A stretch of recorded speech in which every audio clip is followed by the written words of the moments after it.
Assalamualaikum warahmatullahi wabarakatuh. Halo anak-anakku yang solehah, apa kabarnya? Nah, hari ini kita akan belajar tentang menulis naskah fragmen. Nah, kemarin kita sudah belajar tentang apa itu fragmen, apa itu teater, dan teknik bermain teater, yaitu olah rasa, olah tubuh, dan olah vokal. Nah, tanpa berlama-lama, kita saksikan video berikut ini. Hari ini kita akan belajar tentang menulis naskah fragmen, karena naskah sangat diperlukan ketika kalian sedang ingin memetaskan sebuah teater atau fragmen ya. Nah, karena naskah itu sendiri merupakan salah satu bahan untuk bermain teater. Inti dari bermain teater salah satunya adalah naskah, karena di sana itu banyak tergandung muatan seperti karakter dan tokohnya, ada juga alur ceritanya, dan yang membuat drama itu bagus, teater itu bagus itu dari isi dari naskahnya. Nah, bagaimana sih cara menulis naskah fragmen? Nah, satu, kita harus menyusun temanya dulu. Nah, kalian ingin ceritanya apa sih? Misal tentang persahabatan, pahlawan, atau masalah-masalah terkini seperti corona atau belajar daring. Nah, itu yang disebut tema. Nah, intinya dari tema kalian pengennya apa? Nah, tema itu sendiri merupakan ide dasar dari keseluruhan naskah. Pesan pengarangnya bisa dilihat dari temanya ini, dia ingin menyampaikan apa. Nah, kita tuang dalam bentuk naskah.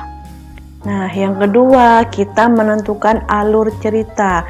Jadi, runtutan ceritanya itu bagaimana? Misal, kalian sudah menentukan tema tentang bawang merah, bawang putih. Nah, kita tentukan alur ceritanya bagaimana. Ya, misal, satu, bawang putih ditinggal ibunya, meninggal. Nah, yang kedua, bapak dari bawang putih menikah lagi dengan ibu tiri yang jahat. Ketiga, bawang putih disiksa dengan ibu tiri tersebut. Nah, yang keempat, bawang putih bertemu dengan pangeran. Akhirnya, yang kelima, kehidupan bawang putih bahagia. Nah, itu alur-alurnya. Jadi dari yang pertama, kisah pertama bawang putih bagaimana sampai endingnya atau akhirnya seperti apa, itu yang dinamakan alur cerita. Karena alur sendiri adalah jalan cerita dari tema yang sudah dipilih.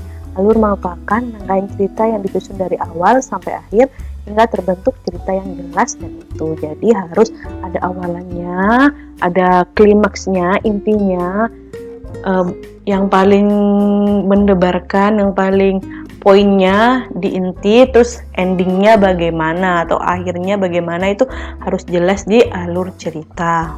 Yang ketiga, kita menyusun adegan. Nah, misal tadi kan alurnya yang pertama, ibu bawang putih meninggal. Nah, kita susun adegannya. Misal ketika ibu bawang putih meninggal itu bagaimana, kita mau adegannya seperti apa. Misal tiba-tiba ibu bawang putih sesak nafas, terus tergeletak di lantai, terus kemudian bawang putih menghampiri ibunya dan menangis. Nah, seperti itu yang dinamakan adegan.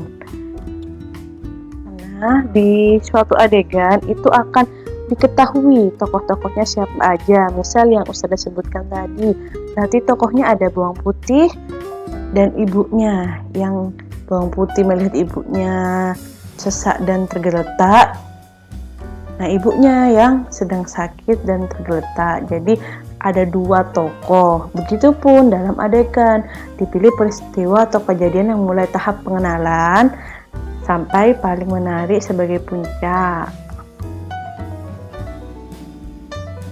dan diakhiri dengan ending yang menarik. Bisa ending atau akhir yang bahagia, bisa ending yang sedih. Yang terakhir, kita harus menentukan dialog-dialog.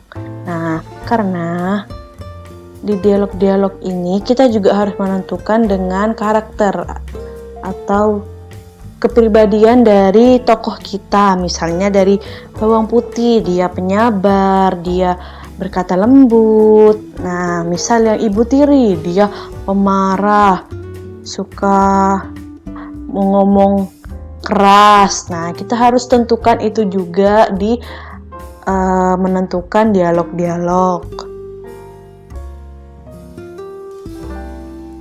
Nah, ini contoh naskah dari bawang putih, bawang merah. Nah, di naskah ini terdapat 4 aspek yang Ustadzah sudah sebutkan tadi, yaitu pertama temanya tentang cerita masa lampau. Terus alur ceritanya yang Ustadzah sudah sebutkan tadi. Terus tokoh-tokohnya ada bawang putih, bawang merah, ibu tirinya, dan lain-lain. Terus dialognya di situ sudah dituliskan ada ayah, ada bawang merah, bawang putih, dengan kata-kata yang harus mereka ucapkan. Nah, bagaimana? Paham tidak dengan penjelasan Ustadzah? Nah, apabila kalian belum paham, bisa tanya langsung ke Ustadzah ya. Ustadzah akhiri, semoga bermanfaat. Wassalamualaikum warahmatullahi wabarakatuh.